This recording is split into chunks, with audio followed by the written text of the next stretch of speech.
Bonsoir à tous, bienvenue à cette livraison de l'actualité. En voici les grandes articulations. Le secteur sanitaire est au cœur des décisions du gouvernement ce mercredi. Entre autres décisions, la modalité de contrôle sanitaire aux frontières, les conditions de création des officines de pharmacie, la livraison intégrale avec le porte-parole du gouvernement. Promotion des projets verts portés par des femmes du Bénin. Un accord le consacre. Il est conclu entre l'Agence pour le développement des petites et moyennes entreprises ADPME et l'Association pour la promotion de l'éducation féminine en Afrique, APF. Les jeux sont faits. Donald Trump est désormais le 47e président des États-Unis d'Amérique. Annoncé au coude à coude avec son challenger Kamala Harris, il a déjoué tous les pronostics, réactions et analyses dans ce journal. À nouveau, bonsoir. Merci de nous recevoir chez vous. Aujourd'hui, mercredi, journée gouvernementale par excellence. Au cœur des décisions de l'exécutif, une série de mesures concernant le secteur sanitaire. On va suivre l'intégralité des décisions avec le porte-parole du gouvernement, Wilfried Léandre Rombouedi. C'est en compagnie d'un invité venu de la HAC. Il s'agit du président de la commission des médias de service public, M. Armand Oursou. Bonsoir. Bonsoir, Audience. Vous êtes là pour parler de la relance des appels à candidature pour le renouvellement des dirigeants des médias de service public. Effectivement. Merci, on vous retrouve dans un instant, juste après le compte-rendu intégral du Conseil des ministres.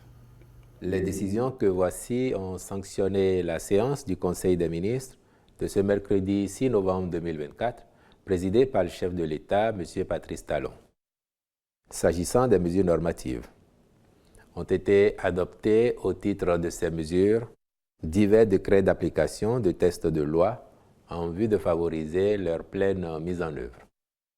Ainsi, s'agissant de la loi numéro 2020-37 du 3 février 2021 portant protection de la santé des personnes en République du Bénin, telle que modifiée par la loi numéro 2022-17 du 19 octobre 2022, sont adoptés les décrets fixant les modalités de contrôle sanitaire aux frontières, modalités et conditions de déclaration par les maires des événements susceptibles de constituer une menace pour la santé des populations, conditions d'ouverture d'une piscine, d'une baignade artificielle ou d'aménagement d'une baignade à usage collectif, ainsi que ceux portant modalité de mise en œuvre de la vaccination obligatoire, modalité de constatation du décès des personnes, modalité d'installation et d'exploitation des centres d'exploration diagnostique et thérapeutique,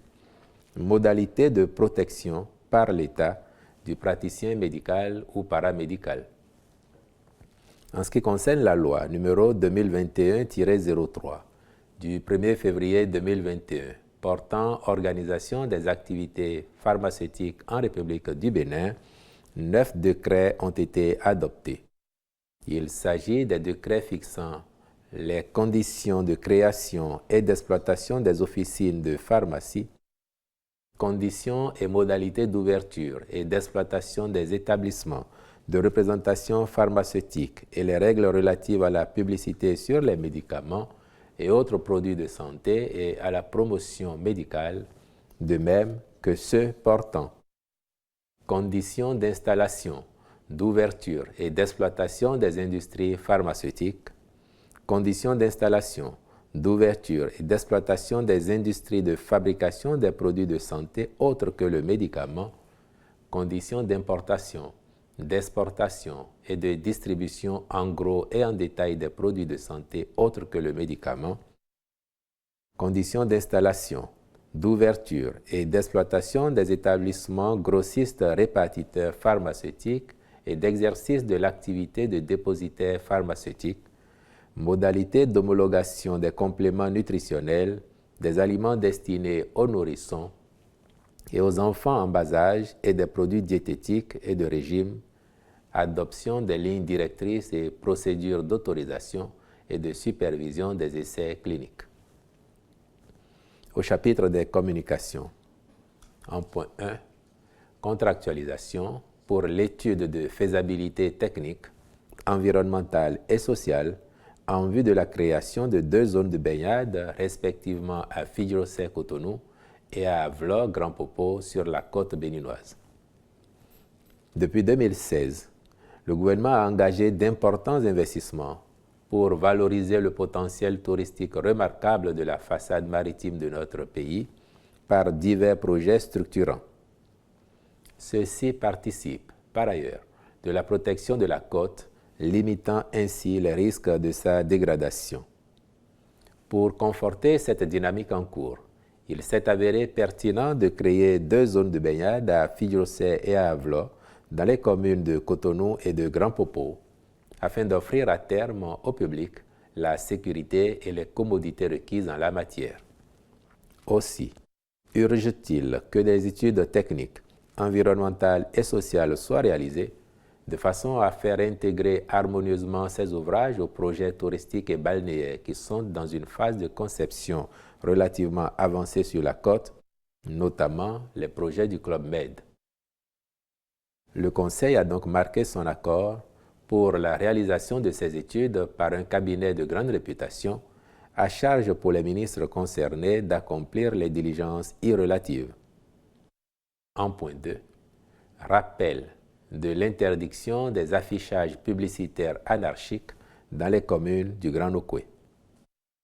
Dans le cadre de l'assainissement et de l'embellissement de nos villes, au soutien des aménagements majeurs réalisés ou en cours, il a été adopté le décret numéro 2023-453 du 13 septembre 2023 portant réglementation de l'affichage publicitaire dans les communes du Grand Nokoué.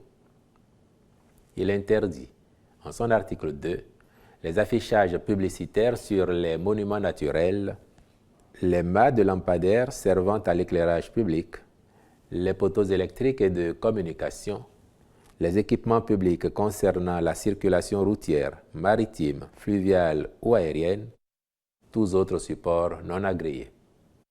Par la suite, un communiqué du ministre chargé du cadre de vie a rappelé ces interdictions et accordé un moratoire aux auteurs concernés afin qu'ils s'y conforment. Mais, force est de constater que, passé le délai fixé, les 10 affichages se poursuivent au mépris de la réglementation en vigueur. Le Conseil invite instamment ceux-ci à les démanteler sous huitaine, faute de quoi les services compétents de l'État appliqueront les mesures répressives appropriées. Au chapitre des rencontres et manifestations internationales. Sous ce chapitre, il a été autorisé l'organisation de la cérémonie de lancement officiel de la commercialisation du coton-graine au titre de la campagne 2024-2025, le 14 novembre 2024 à Sinandé, la tenue au Bénin de la 43e session ordinaire du Conseil des ministres de l'autorité du bassin du Niger le 22 novembre 2024, ainsi que de l'atelier régional de validation de l'étude portant sur l'analyse des sources innovantes de financement des collectivités territoriales en Afrique de l'Ouest du 26 au 27 novembre 2024 à Cotonou. Il a été, par ailleurs, autorisé la participation de notre pays à la 16e conférence des parties, COP16, à la Convention des Nations Unies sur la lutte contre la désertification et la sécheresse, à Riyad en Arabie Saoudite, du 2 au 13 décembre 2024. Je vous remercie. Voici venu l'instant invité de ce journal. Je rappelle que nous recevons le conseiller Armand Oussou de la HAC. Il est la haute autorité de l'audiovisuel de la communication. Bonsoir, nouveau bonsoir. Bonsoir, Ozias. Vous êtes le président de la commission des médias de service public et vous nous amenez une nouvelle, c'est le renouvellement à nouveau des instances dirigeantes des médias de service public. Vous relancez un appel à candidature après, au bout de longs intérims en cours et après un dernier appel à candidature déclaré infructueux. Et si on commençait par le début, le commandement, comment est-ce que cet appel à candidature est régi? Oui, vous parlez certainement du fondement juridique, ce qui amène la HAC à lancer cet appel-là. Vous savez, la loi numéro 2022-13 du 5 juillet 2022 portant loi organique sur la haute autorité de la communication et parlant des attributions de la HAC dispose en son article 6 que la HAC propose à la nomination par le président de la République en Conseil des ministres les directeurs des organes du service public. À cet effet, en sa session plénière du jeudi 31 octobre 2024, jeudi dernier, le rapport introductif de cet appel a été adopté par le Conseil et à la suite de ce rapport, il y a eu 3 décisions qui ont été prises, à savoir la décision portant la commission temporaire qui doit conduire ce processus. Ensuite, il y a eu la décision de lancement du processus, de la détermination du processus. Et enfin, il y a eu la décision portant appel à candidature. Donc, c'est faisant suite de cette décision que le président de la Haute Autorité de l'Audiovisuel, M. Edouard Loko, a sorti le communiqué pour lancer l'appel à candidature. Et quelle va être la procédure de l'appel à candidature? Oui, la procédure est déterminée par la décision numéro 24-081. Et en parlant de procédure, ça comporte 3 étapes. Et la première étape, c'est l'étape de l'appel à candidature. L'appel à candidature qui consiste à publier les postes à pourvoir et consiste à publier également les attributions des différents candidats et tout autre renseignement. Et cette étape, les profils, et cette étape s'étend du jeudi 7, c'est-à-dire demain, du jeudi 7 novembre jusqu'au vendredi 6 décembre. Donc on a un mois pour recevoir les dossiers. Ensuite, il y a la deuxième étape, l'étape de la présélection. Et c'est l'étape de l'étude des dossiers. Et je pense que cette étape s'étend du lundi, lundi le 9 décembre au vendredi 20 décembre 2024. Et enfin, la troisième étape, qui est l'étape de la sélection. L'étape de la sélection qui consistera à faire un entretien avec les différents candidats présélectionnés. C'est le grand oral des présélectionnés. Voilà, devant l'Assemblée des conseillers. Et cette étape va du lundi 13 janvier au vendredi 24 janvier 2025. Cet appel à candidature pour les dirigeants des médias de service public a ceci de particulier que les postes à pouvoir, me semble-t-il, sont beaucoup plus élargis que d'ordinaire, puisque au terme de réforme connue par l'ORTB devenue SRTB, il y a de nouveaux organes audiovisuels qui sont... Bien entendu. Et quand on parle de médias de service public, il y a aussi l'ONIP. Bien sûr, donc, la presse, les deux organes, les deux entités sont prises en compte. Et en termes de postes à pouvoir pour la SRTB, il y a 8 postes. Il y a le poste du directeur général.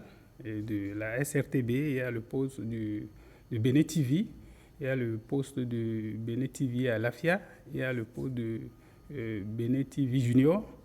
Et en ce qui concerne la radio, il y a le poste de Radio Bénin, il y a le poste de Radio Bénin à l'AFIA, il y a le poste de KIF FM.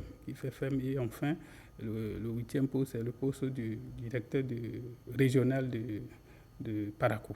Et quand à l'ONIP, il y a le poste du directeur général et le poste du directeur de publication du quotidien et La Nation.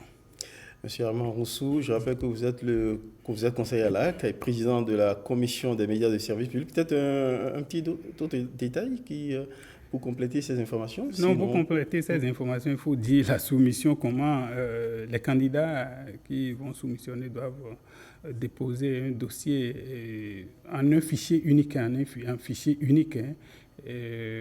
à l'adresse qui est déterminée dans le communiqué.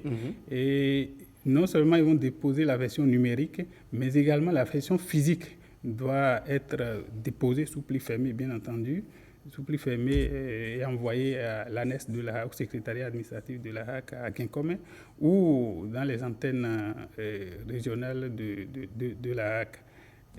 C'est normal de compétir par modalité numérique. Nous sommes en plein dans le numérique. Vous revenez d'ailleurs de la CENOM. Vous avez peut-être un autre détail, sinon je vous éviterai. Non, d'autres détails, c'est que le communiqué de l'appel à candidature est consultable sur le site de la HAC à l'adresse www.hac.bj et c'est téléchargeable également. Donc pour toutes les autres infos, on peut aller sur le site pour s'informer.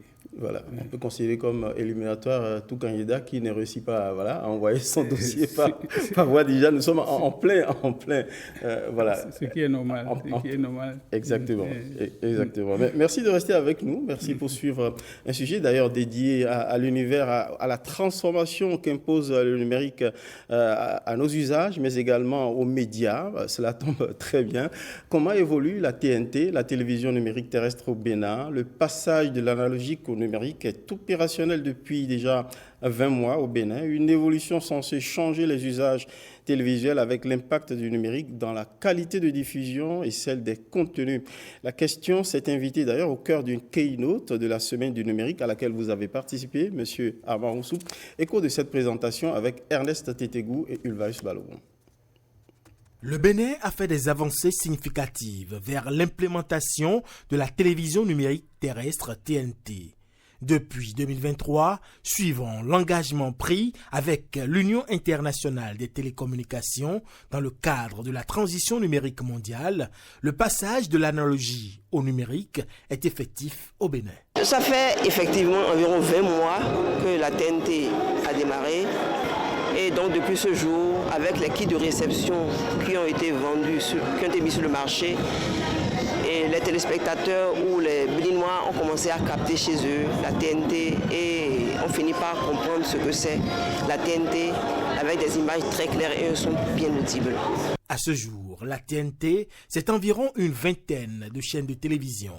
Un seul enjeu, le contenu. Aujourd'hui, le contenu reste un défi, puisque 20 mois environ après le lancement, lorsque vous regardez le contenu qui nous est servi, vous sentez que les éditeurs ont fait beaucoup d'efforts, mais je crois qu'il y a encore beaucoup à faire pour pouvoir satisfaire vraiment la population béninoise. Au-delà de ce défi, la TNT est aujourd'hui une opportunité pour les éditeurs qui sont appelés à améliorer leur contenu afin d'être compétitifs sur le bouquet. Même si nous avons des annonceurs qui doivent venir vous proposer de la publicité, il faudrait que, avant tout ça, que vous ayez du bon contenu pour qu'ils viennent poser leur publicité. Donc c'est pour dire que même la rentabilité d'une chaîne de télévision passe par la qualité des contenus. 5 000 francs CFA, c'est ce qu'il faut débourser pour s'offrir un kit TNT disponible dans toutes les mairies du Bénin.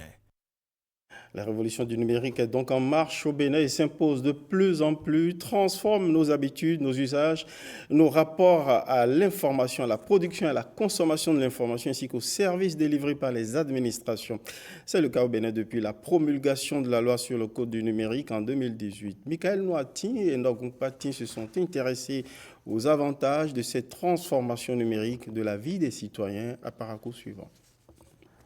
En quelques clics seulement sur un smartphone ou un ordinateur connecté à Internet, le monde est à portée de main. Le seul fait de créer un post WhatsApp, le seul fait de créer un post sur Facebook, le seul fait de créer un post sur Twitter, ça permet à n'importe qui dans le monde entier de te lire, à n'importe qui dans le monde entier de te comprendre, à n'importe qui dans le monde entier en fait de savoir qui tu es.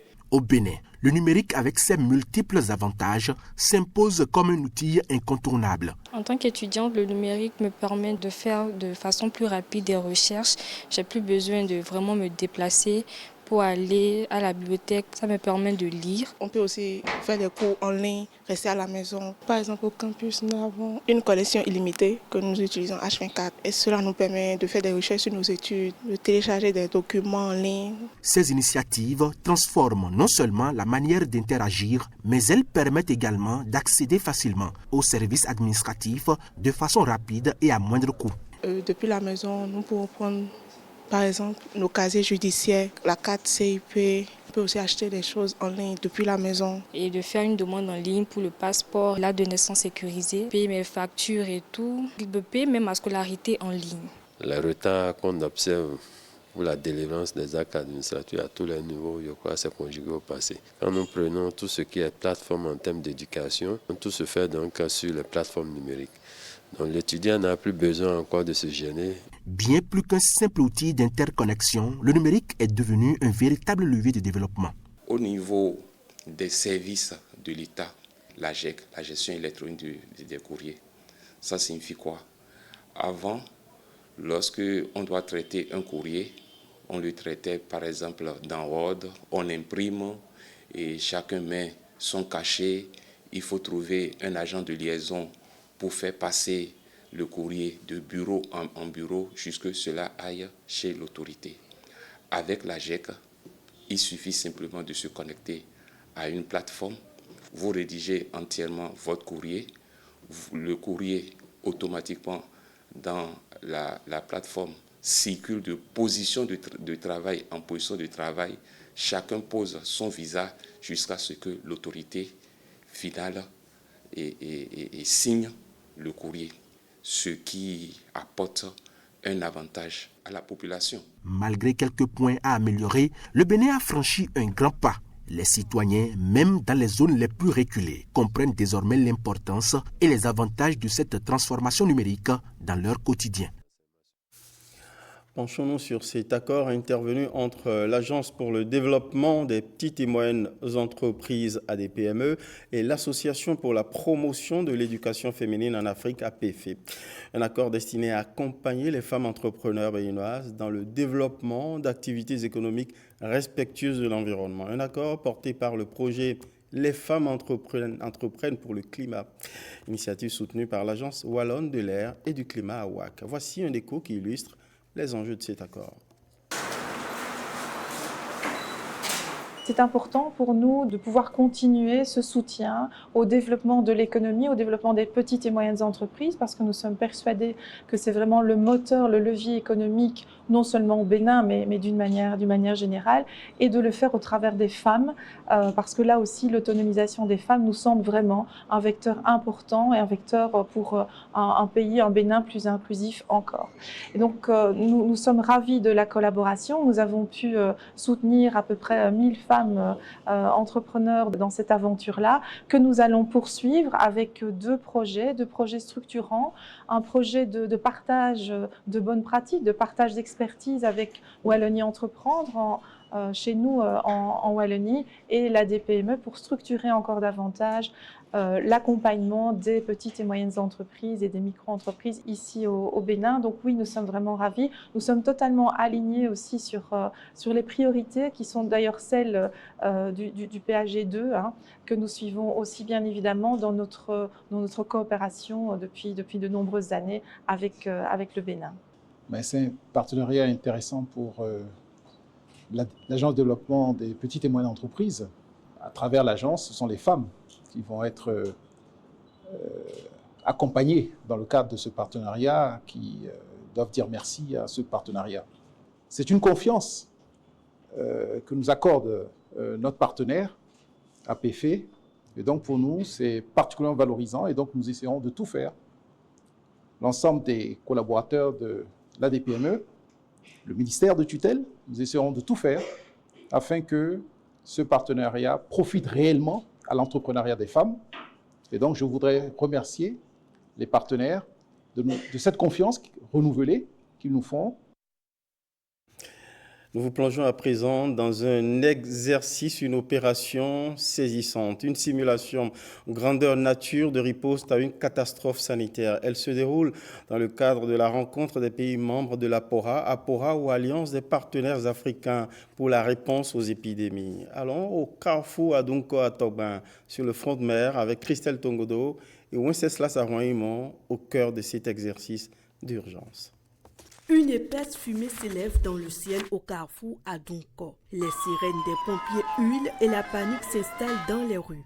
Dans ce tumulte, un soupçon d'attaque terroriste plane, mais grâce à une réaction prompte et une inspection minutieuse, le danger est écarté, les flammes sont maîtrisées. Cependant, une menace insidieuse émerge des ombres. L'épidémie du Mpox, un ennemi invisible qui pourrait transformer ce moment de soulagement en un nouveau chapitre de crise.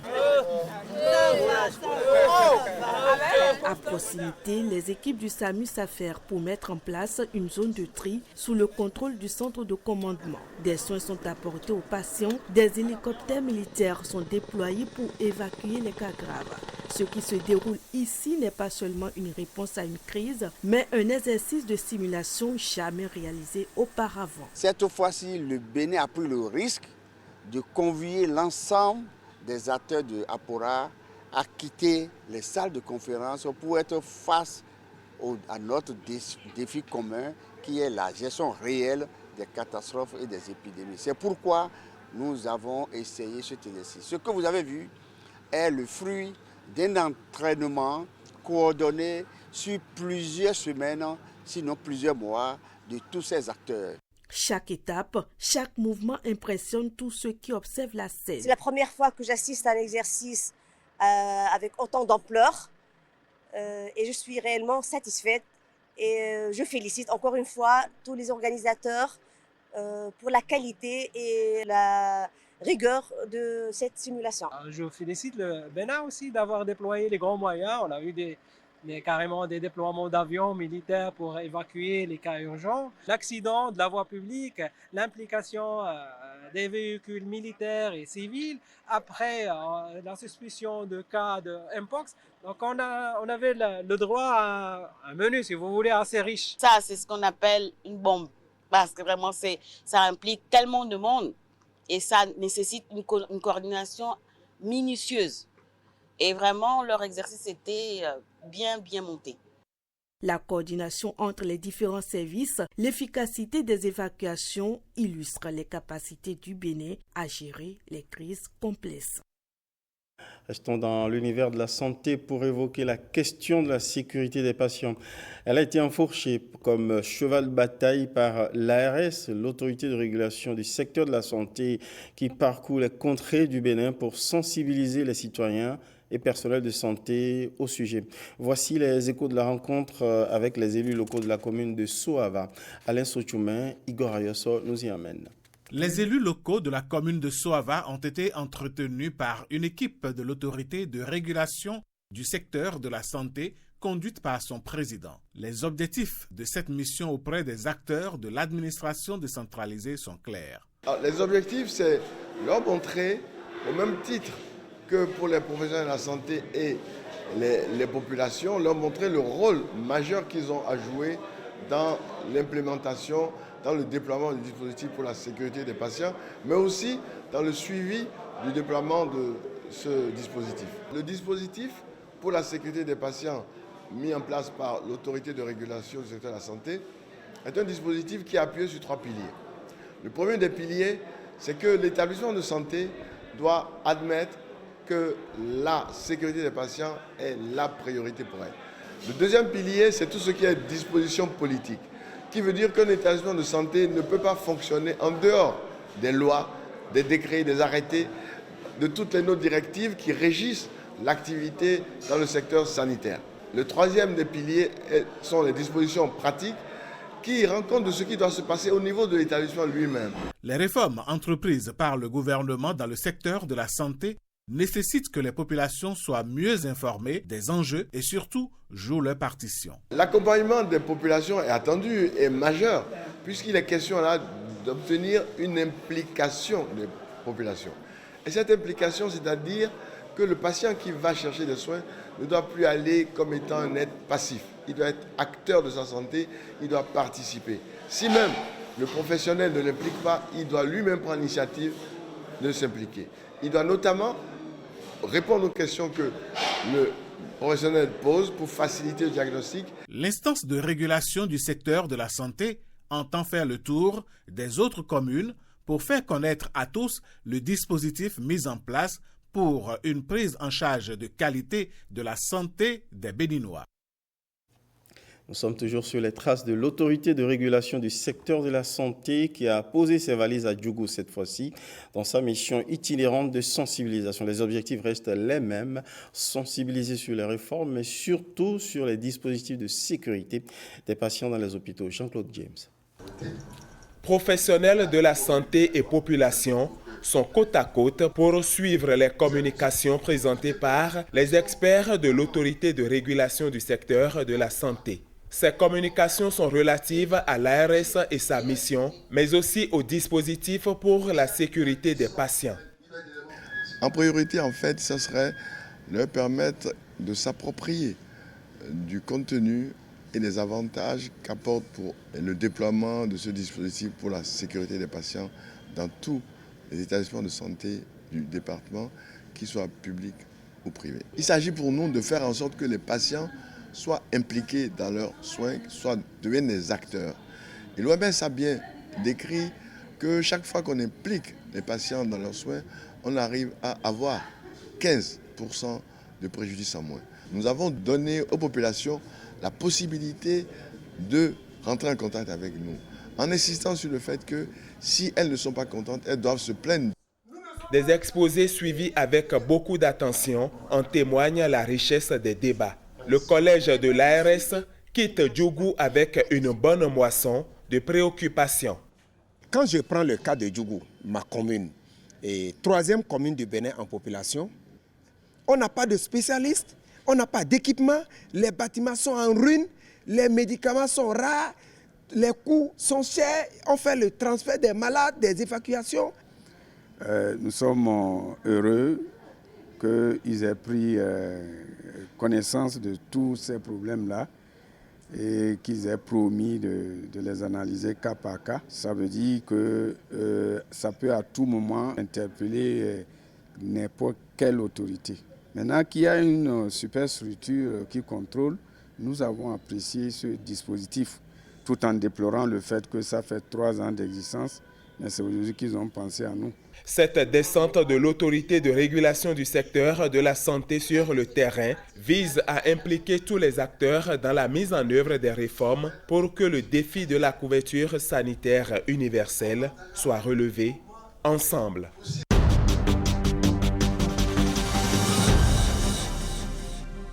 Nous allons monter ensemble à bord d'une barque motorisée, cette fois-ci pour aller à Ganvier, à la rencontre de groupements de femmes très actives sur un sujet particulier. Celle auquel on s'intéresse dans le sujet à suivre transforme la jacinthe d'eau, plante autrefois redoutée parce qu'envahissante, en objet d'art. Nos guides pour cette visite de curiosité, ce sont William Tchoki et Edmond Rongbo. Des objets d'art tissés à la main. Des sacs d'âme, des chapeaux, des couvre-verres, des paniers, une gamme très variée de produits artisanaux. Les hommes sont beaucoup plus occupés par la pêche parce que c'est... Ces femmes des zones lacustres maîtrisent à perfection ce type de vannerie. Maintenant, il faut aller très tôt le matin, déjà à 3 Et pour les voir à l'œuvre, il faut embarquer à bord d'une de ces barques motorisées. Après 20 minutes de traversée, nous voici à Ganvier 1.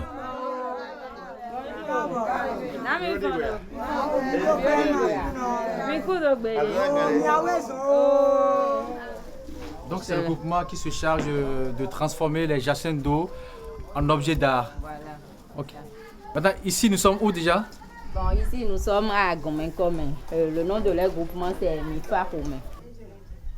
Que des femmes à l'œuvre. Et chacune d'elles a un rôle bien précis. Pour en arriver à ces produits finis, c'est un long processus. Récolter les plus grosses tiges de jacinthe d'eau. Et c'est parti pour plusieurs étapes de transformation.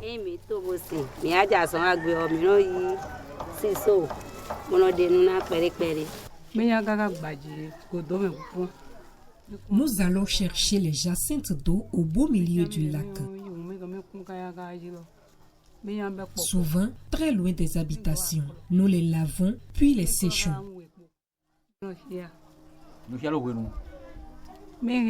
Et quand elles sont sèches, nous pouvons commencer la fabrication de divers objets d'art.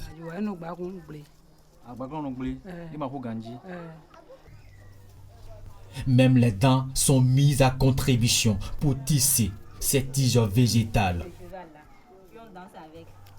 Pour obtenir ce chapeau par exemple, il faut y mettre 4 à 5 heures d'horloge par intermittence.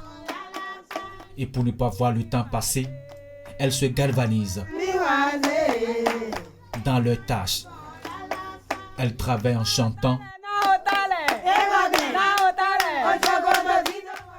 Des airs locales très dansantes.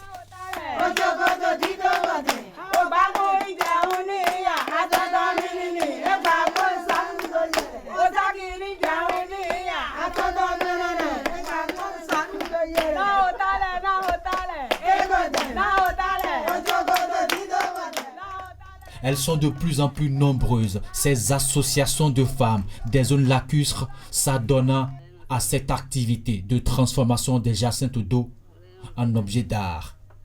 Une économie verte locale en développement ici, une autre source de motivation pour ces femmes, la plupart revendeuses de poissons frais. Jadis, source d'inquiétude pour ces populations lacustres, la jacinthe d'eau est devenue une opportunité. Elle est transformée en objet d'art ou en fertilisant agricole, et ceci grâce à ces braves femmes.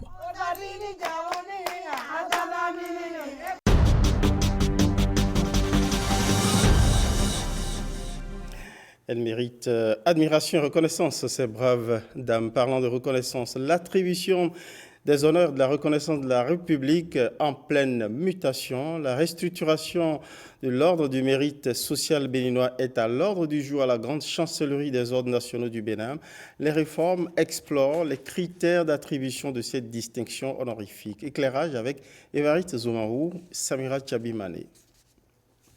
De par son caractère particulier, l'ordre du mérite social mérite, tout comme les nouveaux ordres, un regard tout autant particulier du fait de la qualité des efforts fournis par les acteurs pour la promotion de l'équité, la paix et la bonne gouvernance, ainsi que le développement du Bénin. Anciennement, l'ordre du mérite social qui existait regroupait toutes les catégories de la société, autres que les travailleurs du secteur public et privé, les agriculteurs et les autres personnalités du pays. Ce qui fait que, au fil des années, dans ces rangs, on ne retrouvait personne qui soit décoré. La création de cet ordre est un acte fondateur qui vise à valoriser des actions de bienfaisance souvent réalisées dans l'ombre, mais d'une importance capitale pour la transformation sociale. Durant cet atelier, nous aurons la responsabilité de définir les critères précis d'attribution de l'ordre, que cette distinction soit attribuée à ceux et celles qui en sont réellement dignes. Désormais donc, l'ordre du mérite social ne distingue que les religieux, les humanitaires, les membres des organisations non gouvernementales et autres acteurs de la société civile qui se sont positivement illustrés. Le sérieux qui est en train de caractériser cet atelier qui va porter des indices de distinction et de décoration dans toutes les couches, c'est une nécessité pour nous de porter notre contribution. L'ordre du mérite, selon la loi, s'entend comme la distinction honorifique dédiée aux acteurs des secteurs publics et privés qui, dans l'exercice de leurs fonctions, ont excellé ou posé des actes méritoires nécessitant une reconnaissance de la nation. Je l'indiquais en titre, c'est la grosse actualité internationale. Les jeux sont faits. Donald Trump, c'est désormais le 47e président des États-Unis d'Amérique, annonce au coude à coude avec son challenger Kamala Harris. Il a déjoué tous les pronostics, défiant ainsi les médias et les sondages. L'homme d'affaires remonte ainsi à la Maison-Blanche avec plus de 71 millions de voix, soit 51% des suffrages contre 61 millions pour sa challenger Kamala Harris qui remporte là 47% des suffrages. Un comeback phénoménal de celui qui aura affronté 2 tentatives d'assassinat, 4 inculpations et une condamnation au pénal. Des félicitations de responsables étrangers ne se sont pas fait attendre. Emmanuel Macron ou encore Volodymyr Zelensky. Le Kremlin a quant à lui indiqué que le président russe Vladimir Poutine ne prévoyait pas de féliciter Donald Trump. Et comme on pouvait s'y attendre, Voilà, juste pour annoncer que nous sommes à l'international et comme on pouvait s'y attendre, cette élection est suivie de près dans le monde entier. Les conséquences pour l'Afrique et le reste du monde sont innombrables. Écoutons ici un expert en géopolitique à ce sujet. Plusieurs mineurs nigérians emprisonnés pour avoir pris part à de vastes manifestations antigouvernementales sont libérés. Le président nigérien Bola Ahmed Tinubu a ordonné la libération immédiate de ces mineurs ayant participé à des manifestations début août contre la cherté de la vie et la mauvaise gouvernance. Cette libération fait suite à un tollé général provoqué par des vidéos de leur comparution devant le tribunal. Des vidéos montrant leurs conditions de détention avaient déjà suscité l'indignation dans le pays.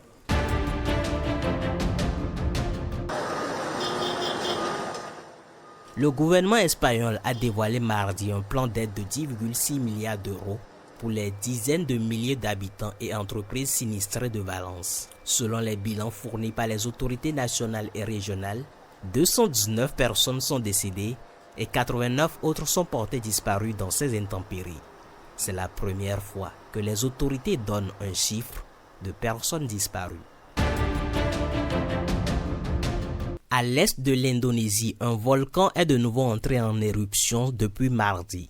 Ce volcan projette une colonne de cendres dans le ciel dans la nuit du lundi au mardi, après avoir craché des boules de feu sur des villages voisins faisant 9 morts. Ce volcan, haut de 1703 mètres, situé sur l'île historique de Flores, a craché des roches enflammées sur des zones habitées qui ont incendié des maisons en bois. Les habitants des environs ont été évacués. Les autorités locales ont établi un périmètre de sécurité d'un rayon de 7 km autour du cratère. Plus de 10 000 personnes ont été affectées par ces éruptions.